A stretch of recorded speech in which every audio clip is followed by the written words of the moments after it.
ଆଜ୍ଞା ଦେଖନ୍ତୁ ଆପଣମାନେ କେମିତି ମାନେ କେଉଁଭଳି ଅବସ୍ଥାରେ ସେ ଗୋଟେ ବୃଦ୍ଧା ବାପାଙ୍କୁ ଜଣେ ଝିଅ ତାଙ୍କର ବୃଦ୍ଧା ବାପାଙ୍କୁ କେଉଁଭଳି ଅବସ୍ଥାରେ ଶୁଆଇ ଦେଇଛନ୍ତି ବାରିପଟେ।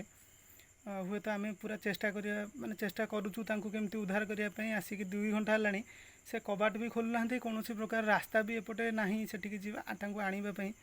କିନ୍ତୁ ଦେଖନ୍ତୁ କେଉଁଭଳି ମାନବିକତା ଆଜି ହଜିଯାଇଛି, ମଣିଷ ପଣିଆ ବି ହଜିଯାଇଛି। ଯେ ଯେତେବେଳେ ସେ ଝିଅ ଜନ୍ମ ହୋଇଥିଲେ ଯେ ତାଙ୍କୁ ବୋଧେ ସେ ଏମିତି ଜାଗାରେ କେବେ ଶୁଆଇ ନଥିବେ।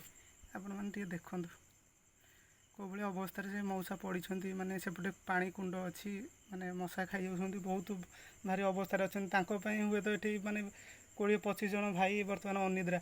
ତାଙ୍କୁ କେମିତି ଉଦ୍ଧାର କରିବୁ ବୋଲି ଯେ ଏ ବାରିପଟେ ପକାଇଛନ୍ତି, କ'ଣ କାହାର ବି ନଜର ପଡ଼ିନି। ଖବର ପାଇକି ଆମେ ଆଜି ଆସି ପହଞ୍ଚିଛୁ, ସମସ୍ତେ ବି ଉପସ୍ଥିତ ଅଛି। କିନ୍ତୁ ସେ ମାଉସୀ ଖୋଲିବା ପାଇଁ ନାରାଜ ଘର। ମଉସାଙ୍କୁ ଆମେ ଏଠୁ ନେଇକି କେମିତି ଆମେ ଭଲରେ ସୁସ୍ଥ କରିବୁ ଆଉ ରଖିବୁ, ସେଥିପାଇଁ ବି ସେ ମାଉସୀ କହୁଛନ୍ତି ମୋ ବାବାଙ୍କୁ ମୁଁ ରଖିବି, ମୁଁ ଏମିତି ଶୁଆଇବି, ମୋର ତୁମେ କ'ଣ କରୁଛ କର। ଦେଖନ୍ତୁ